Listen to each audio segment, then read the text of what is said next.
Video کو like کر کے آگے شیئر ضرور کر دینا۔ یہ کہہ کر کہ انہیں گدھ کھائیں گے، انہیں درندے کھائیں گے، جنگل کے چھوڑ دیا۔ یہ قافلہ جب روانہ ہوا کوفہ کی طرف سب چلے گئے۔ قریب کا ایک دیہات تھا، فرات کے کنارے پر، وہاں کے لوگوں کو خبر ملی، اطلاع ملی کہ ایسا واقعہ ہوا۔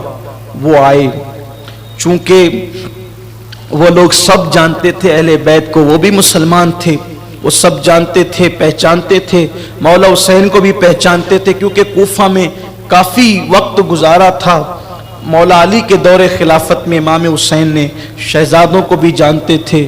جس کی پہچان ہوئی اس کی قبر انہوں نے، وہ آئے، انہوں نے نماز جنازہ پڑھی، امام پر، ان کی آوان و انصار پر نماز جنازہ پڑھی، اور نماز جنازہ پڑھ کے جسے پہچانتے تھے اس کی انہوں نے قبر ویسے بنائی۔ حر کے خاندان کے لوگ، حضرت حر کے خاندان کے لوگ وہاں پر آئے تو انہوں نے اپنے علاقے میں لے جا کر جناب حر کی قبر بنائی۔ اسی طرح حضرت حبیب ابن مظاہر صحابی رسول، ان کی شناخت تو بھی تو ان کی قبر الگ بنی۔ باقی کے سارے شہداء کو ایک ساتھ انہوں نے ایک جگہ پہ دفن کر دیا، اور امام علی مقام کی پہچان ہوئی۔ اسی طرح مولا علی اکبر کی پہچان ہوئی، اور امام علی اصغر چونکہ ننھے سے تھے، ان کی پہچان ہوئی۔ تو انہوں نے اس طرح دفن کیا کہ امام علی اصغر کو امام حسین کے سینے پہ رکھا۔ یہ تصور کریں، ایک ہی قبر ہے، اور اس میں تدفین کا ان کا طریقہ یہ تھا کہ علی اصغر کو سینے پہ رکھا اور پائتی میں امام علی اکبر کو رکھا۔ اس طریقے سے ایک ہی قبر وہ جڑ جاتی ہے تینوں کی۔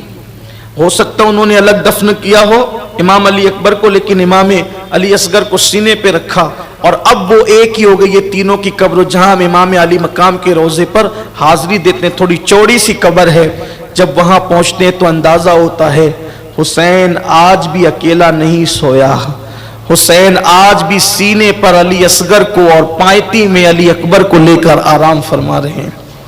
جب وہاں جاتے ہیں، اللہ وہ دین آپ سب کو، ہم سب کو بار بار نصیب کرے کہ آپ دیکھیں امام کا روضہ، جس نے دین کے لیے سب لٹایا۔ دیکھیں، پتہ چلے گا لوگ تو مرنے کے بعد اپنی اولاد کو گود سے محروم کر دیتے، یا گود سے اولاد محروم ہو جاتی ہے، لیکن حسین نے شہادت کے بعد ابھی بھی بیٹے کو گود میں اٹھا رکھا ہے۔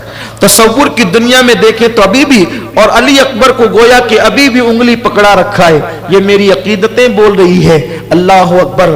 پھر کہتے ہیں کہ وہ کٹے ہوئے سر، جب چونکہ 10 کوئی روانہ ہو گئے تھے، تو ادھر یہ ہوا کہ کوفہ پہنچتے پہنچتے کوفہ کا جو صدر دروازہ تھا وہ بند ہو گیا تھا۔ تو یوں ہوا کہ سروں کو جو ہے لے کر کے وہ بدبخت لوگ، اب وہ نہیں چاہتے تھے کہ رات کی تاریکی میں وہ لے کر کے جائیں، تو انہوں نے یہ کیا کہ ان سروں کو انہوں نے اپنے گھروں میں رکھ لیا کہ ہم دارالعمارت میں ایسے نہیں لے جائیں گے، جب دن نکلے گا تب لے جائیں گے۔ تو یہ ہوا کہ خولی، بدبخت، پلید، اس کے پاس امام حسین کا سر تھا، اس کی بیوی کا نام نوار تھا، وہ نوار نام کی عورت اہل بیت کی محب تھی۔ یہ رات کو پوچھا 3 دن سے کہاں تھا، کئی دن سے غائب تھا، تو اس نے کہا کہ میں کربلا میں تھا اور تیرے لیے بہت بڑا تحفہ لایا ہوں۔ کہا کیا تحفہ ہے؟